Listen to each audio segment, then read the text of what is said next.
para essa nossa reunião, bem como a CNN, que alguns minutos depois também fez o mesmo procedimento. Obviamente, essa informação pura que chega na ponta da linha para todos do Brasil é muito bom para a democracia e para restabelecer a verdade dos fatos. Então, são duas empresas, né, duas televisões, que realmente nós rendemos aqui a nossa homenagem no momento. Bem, aquela que porventura não transmitiu o sinal, com toda certeza deve estar fazendo as suas especulações de sempre. Hoje à tarde, ou melhor, daqui a pouco, o ministro Pazuello estará na Câmara, onde debaterá com parlamentares, estará à disposição para que quaisquer dúvidas do que surgiram nos últimos dias sobre o comportamento do governo, que continua com João 8,32, e conhecereis a verdade vos libertará, com uma marca do seu governo. Nós não temos medo da verdade. E a gente lamenta, sim, as especulações, as mentiras que um órgão de imprensa especial teima em rotular esse governo. Ao vivo, eles fogem de nós. Eles querem sempre gravar para editar e fazer as suas especulações. Como teve nessa televisão, há pouco tempo, quando o ministro falou que eu não quero saber desse tipo de etnia, né, desse tipo de brasileiro, porque todos nós somos brasileiros. Tirou todos nós somos brasileiros e criou um clima, para quem não tem dúvida aqui, Ministro da Educação, TV Globo, tá? Para quem não tem dúvida, né? A editar e jogar para frente essas desinformações. E, obviamente, parece que faturavam com o número exagerado do que acontecia em uma área ou outra. Então, o nosso governo é da transparência, não temos medo da verdade. Tenho orientado meus ministros, não determino, que participem de debates em televisões, preferencialmente ao vivo, porque gravando você já sabe nessa televisão, né, o que vai acontecer com a sua devida participação. Mas como eu costumo perdoar todos, eu perdoo essa televisão, espero que ela volte à rotina lá de trás, tá? Onde realmente tinha a verdade como produto da informação.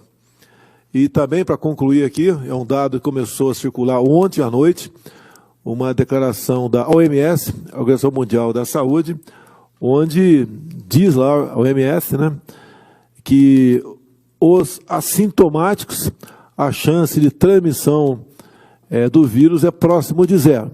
Segundo a própria OMS diz, que isso não é um dado ainda comprovado, nós sabemos, mas um dado bastante importante, porque todos os procedimentos, todas as observações da OMS conduzem para isso. Então é algo que deve ser debatido, com toda certeza, por toda a mídia tradicional no dia de hoje, que tem reflexo imediato, né, no futuro do nosso Brasil. Desde lá atrás eu dizia que as medidas para combater o vírus, que tinham que ser tomadas, não poderiam fazer com que o efeito colateral produzisse um dano muito maior do que o próprio vírus. Então, isso, com toda certeza, nas mídias sociais já está sendo bastante debatido, não sei na mídia tradicional ainda, mas pode mudar rapidamente as medidas protetivas, as medidas de isolamento, de confinamento, de fechamento de comércio, determinados pelos governadores e prefeitos, e não pelo governo federal. Afinal de contas, quem decidiu que essa política tinha que ser tratada exclusivamente por prefeitos e governadores foi o Supremo Tribunal Federal.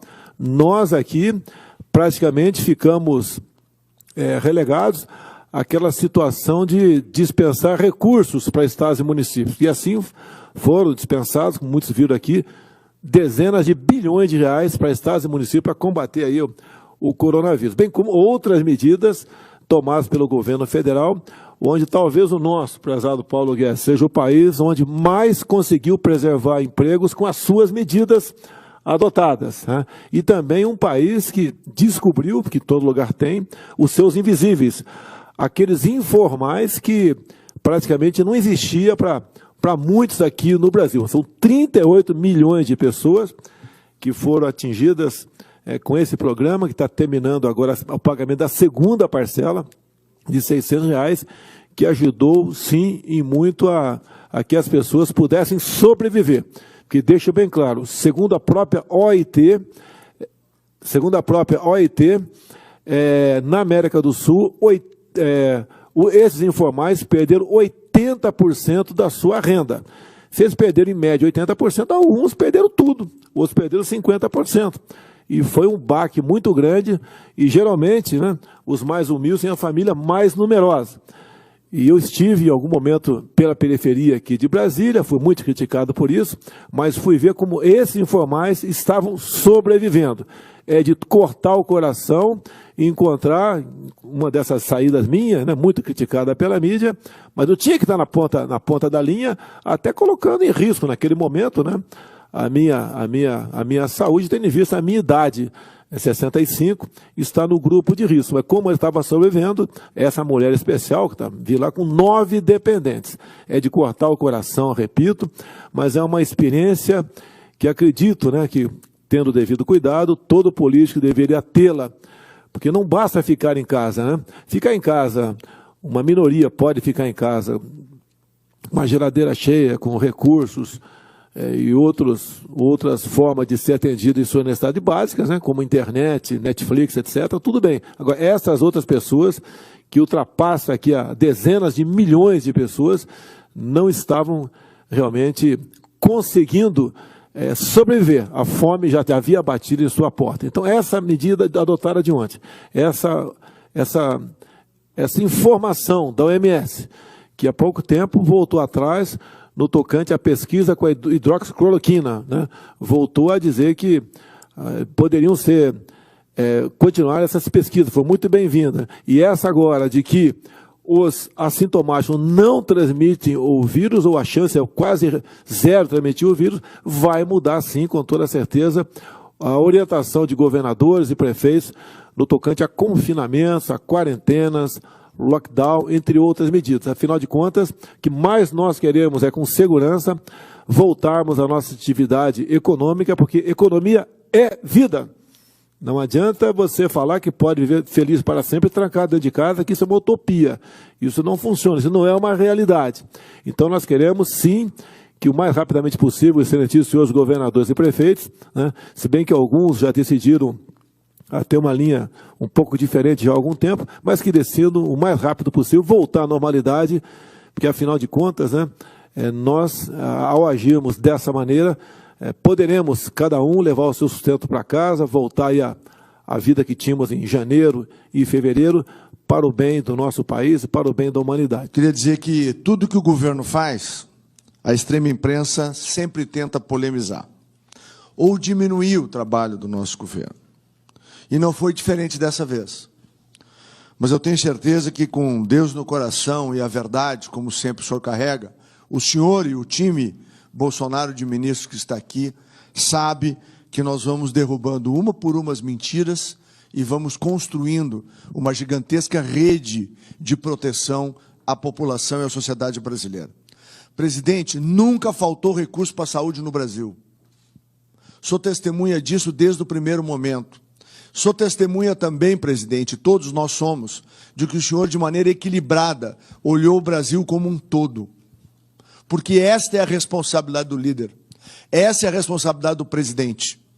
A saúde teve todos os meios, como descreveu o ministro Paulo Guedes, os recursos foram a estados e municípios para que o Brasil pudesse fazer o enfrentamento do Covid. E o que o senhor sempre pediu? Equilíbrio aos gestores estaduais e municipais. Para que se fizesse o quê, presidente?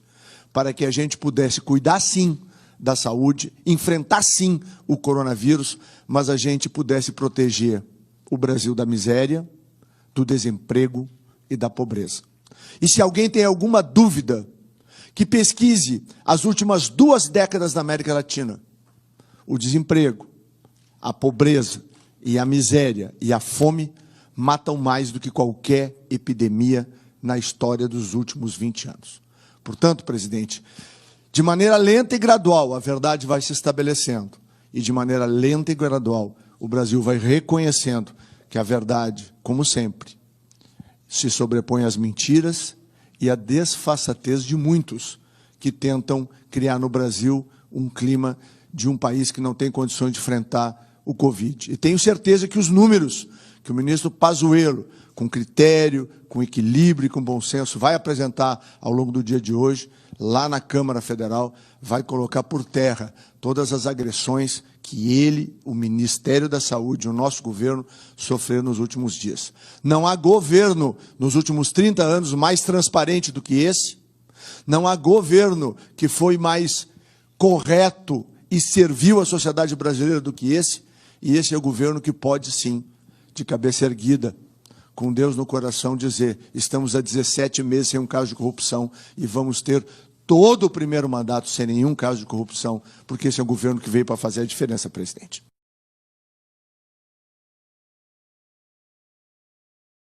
No dia de ontem, diz que os assintomáticos raramente, ou melhor, chega próximo de zero a possibilidade de transmissão. Então isso vai mudar, no meu entender, toda aquela sistemática que governadores e prefeitos adotaram no Brasil do isolamento quase que absoluto, do fique em casa a qualquer preço. E desde lá de trás eu vinha falando que devíamos nos preocupar com a questão do desemprego também. Houve uma despreocupação nesse sentido. O preço vai ser bastante alto a ser pago por todos agora, em especial pelos informais, aqueles que perderam seus empregos, tiveram seu salário reduzido, prejudicando muito a questão da economia do Brasil.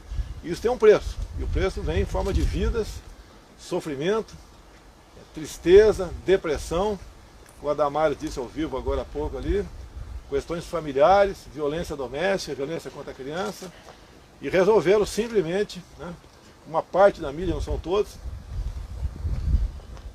em especial aí, não está aqui a Globo aqui, saudade da Globo aqui, especial Sistema Globo Televisão, focando apenas numa questão e tentando a toda maneira deslegitimar o governo. Foi duro para mim, sofri muito com isso, tá certo? Não houve naquele momento a possibilidade de ser ouvido por parte da mídia, de uma forma quase que geral, e esse outro lado, apenas críticas e mais críticas. A conta está aí, chegou alto para pagar, lamento as mortes, não só a morte por coronavírus, mas todo e qualquer tipo de morte, que a morte é algo que, por mais que se espere muitas vezes daquela pessoa, dada a idade, a doença, a gente nunca se conforma, lamento. Tá? Quem já não passou por isso na vida, com parentes, com amigos, já passei pelo meu pai, passei por um irmão também, bastante triste, lamenta, mas é uma realidade do que nós estamos vivendo no momento. Então eu espero que hoje, acabei de ver aqui um print da CNN, parabéns da CNN, já divulgando, pode ser que outras TVs tenham também divulgando essa questão dos assintomáticos, ser próximo de zero a transmissão desse vírus que já houve tantas mortes e transtornos trouxeram para todos nós aqui no Brasil. Alguma pergunta sobre esse assunto? Presidente. Esses estudos, presidente, alguns especialistas dizem que não são conclusivos ainda. E outra pergunta que eu queria fazer para o senhor é o que o senhor tem a dizer então para os governadores e prefeitos depois disso? Especialista. Aqui é o país de especialistas. Tá? Tem especialista até de folhas que caem no chão. Tá? Esses especialistas, por incrível que pareça, não acertam uma. Nós temos que ser realistas, mas realidade. Nós sabemos que não tem comprovação de nada no Brasil. Até a hidroxicloroquina não tem comprovação. O MS voltou atrás. Desaconselhou estudos e pesquisas nesse sentido, depois voltou atrás. Então o MS é uma organização que está titubeando. Parece mais um partido político. Tá? Não é à toa que o partido americano deixou de lado, deixou de contribuir para a OMS. O Brasil vai pensar nisso, então logo acaba esse problema da pandemia, a gente vai pensar seriamente se sai ou não, porque não transmite mais confiança para nós. Muita gente perdeu a vida não pelo vírus, mas por ter ficado em casa. Muita gente sente dor no peito, não foi para o hospital com medo do vírus, acabou infartando e falecendo. Então mortes de outras formas houveram bastante no Brasil e no mundo todo. Então essa entidade não agiu, no meu entender, não é de agora, com a devida responsabilidade que tinha que ter no trato dessa questão. Presidente, mesmo com o isolamento social adotado pelos governadores, aí a gente está registrando mais de 37 mil mortes até agora. Se não houvesse a tendência que a coisa tivesse aumentado muito mais, o que o senhor tem a dizer sobre isso? Não, olha só, eu desconheço raríssimas pessoas que faleceram por falta de UTI ou respirador. Então esse vírus sempre disse, aí nós somos unânimes, né? Dizendo que pelo menos 70% da população ele ia chegar lá, o vírus ia chegar lá. E os que faleceram, em grande parte, pessoas tinham comorbidade, tinham idades, né? Eram fracas, né? Logicamente tinham mais tempo de vida, né? Esse vírus abreviou a vida delas, mas, né, não houve mortes por falta de atendimento. O governo federal dispensou, né, centenas de bilhões de reais para tratar não só a questão do vírus, bem como a questão do desemprego. Agora não quero com todo respeito a vocês aqui, achar que se não fosse feito seria muito maior, né? Quem faleceu não foi por falta de, repito, respiradores, né, ou leitos de UTI, né?